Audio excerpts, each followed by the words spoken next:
இன்றைக்கு எத்தனையோ வகையான டிட்டர்ஜென்ட் சோப்புகளை நம்ம பயன்படுத்துகிறோம்.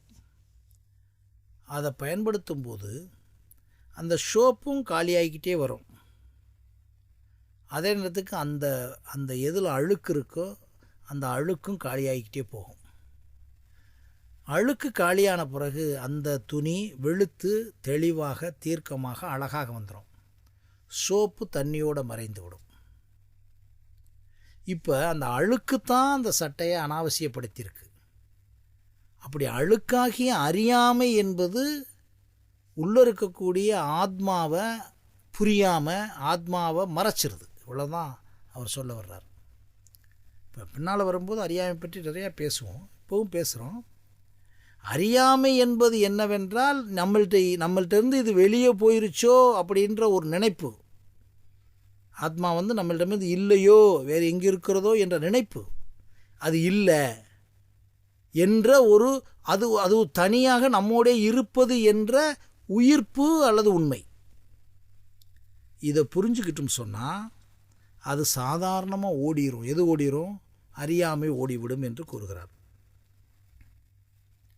அடுத்து 6வது ஸ்லோகத்தில் சொல்கிறாரு, உலக சுகங்கள் விருப்பு வெறுப்பு ஆகியவை யாவும் கனவில் அனுபவிக்கும் சுகங்களை போன்றது. ஆத்ம ஞானம் பெற்றுவிட்ட விழிப்பு நிலையில் உலகியல் சுகங்கள் எல்லாம் பொய்யாகிவிடும். இப்போ ஒரு கேரக்டராக கொடுத்துட்டு வர்றார் பாருங்கள். இப்போ ஆத்ம ஞானம் இல்லைன்னு சொன்னால் உலகத்தில் இருக்க எல்லா விஷயமுமே பிரமிப்பாக இருக்கும், அதிசயமாக இருக்கும், விருப்பமாக இருக்கும், அதுக்கு டியூவலிசம் இருக்கும். இது 1 2 3 என்று கணக்கு இருக்கும், கம்பேரிசன் இருக்கும். ஆத்ம ஞானம் இல்லாமல் ஒன்றை பார்த்தா, ஆத்ம ஞானம் இல்லாமல் எதை பார்த்தாலும் 2 நிலை இருக்கும், இருமை நிலை. உதாரணமாக இவர் நல்லது, இது கெட்டது, இது உண்மையானது, இது பொய்யானது, இது சரியானது, இது சரியற்றது, இது தப்பானது அல்லது இது தப்பில்லாதது என்றெல்லாம் பேசுவாங்க. இப்போ ஆத்ம ஞானம் இல்லைன்னா, ஆனால் ஆத்ம ஞானம் வந்துருச்சுன்னா உலகத்தில் சொல்லி பிரிக்கப்பட்ட எல்லாம் இருக்கு இல்லைங்களா, எல்லாமே பல லட்சம் விஷயங்களை பிரிச்சிடுறோம் இல்லைங்களா. இதெல்லாம் இந்த சுகங்கள் சோகங்கள் எதாக இருந்தாலும் நவரசங்கள் சொல்கிற மாதிரி அத்தனை இன்பம் துன்பம் கீதை நிறைய அதை விளக்கியிருக்கு. பட் நம்ம ஆத்மபோதம் பேசிகிட்டு இருக்கிறதுனால இதுக்குள்ளே ரொம்ப அதையே திருப்பி விளக்கம் சொல்லாமல் சொல்கிறோம். இப்போ ஆத்ம ஞானத்திலிருந்து ஒருவன் இருக்கிறான், அது எதுன்னு சொல்லி இறுதி இருக்கு. ஒன்றுமற்று அவன் இருந்தானானால், எதுவுமற்று இருந்தானானால், உலகம் பொய்யென்று இருந்தானானால், சாட்சியாக மட்டும் இருந்தானானால், எதுவுமே இன்ஃப்ளூவன்ஸ் பண்ணாமல் இருந்தானானால், இதெல்லாம் ஆத்ம ஞானத்துக்குரியது. அங்கே எல்லாமே பொய்யாயிரும். சார் இந்த மாதிரி ஒரு மிகப்பெரிய கட்டடம் கட்டியிருக்கேன் நான், ரைட். சார் நான் ஒரு மந்திரி பதவி ஆயிட்டேன், ரைட். சார் நான் இந்த மாதிரி ஒரு மிகப்பெரிய அலுவலகம் திறந்திருக்கேன், சரி. எதை எடுத்தாலும் சுகங்களாக மனிதர்கள் சொல்லுவதையோ அல்லது அவர்களுக்கு சுகங்களாக இவர்களிடம் போராடுவதையோ எல்லாமே பொய் தான், ஆனால் போராடிக்கிட்டு இருக்காங்கன்ற என்ற மனநிலை இருக்கும் எப்போவுமே. அதான் சொல்ல வர்றது. நீங்கள் பார்க்கும்போது அப்படின்றது இல்லாமல் அப்படின்னா போச்சு, பிரமிப்பாக போச்சு, பயமாக போச்சு, கவலையாக போச்சு, மறுபடியும் இது எண்ணமற்ற நிலையை சொல்ல வருது.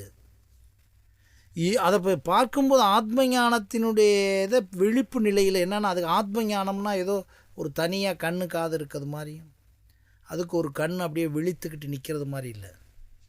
எல்லாமே உலகத்திற்கு அத்தனையுமே ஒன்றும் இல்லாமல் நினைக்கிறதுக்கு அல்லது அதை பார்க்கிறதுக்கு அல்லது அதை ரசிக்கிறதுக்கு அல்லது அதை சாட்சியாக உணர்வதற்கு ஒரு நிலை இருப்பது தான் ஆத்ம விழிப்பு நிலை.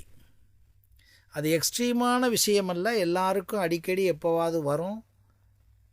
தன்னுடைய எக்ஸ்ட்ரீமான பிரச்சனைகள் வரும்போது வரும், எக்ஸ்ட்ரீமான இழப்புக்கள் வரும்போது வரும், எல்லாமே வரும்.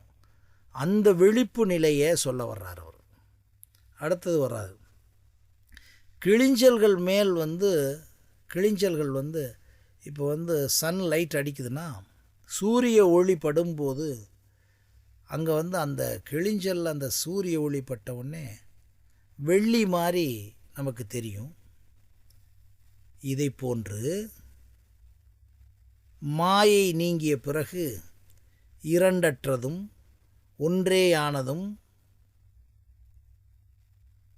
உருவகமல்ல அற்றதுமாக இருக்கக்கூடிய பிரம்ம ஞானமாகிய உண்மை பேரறிவு நிலையை அடைந்ததும் இந்த உலக சுகமும் பொய்யானதே என்பது தெரிய வரும்.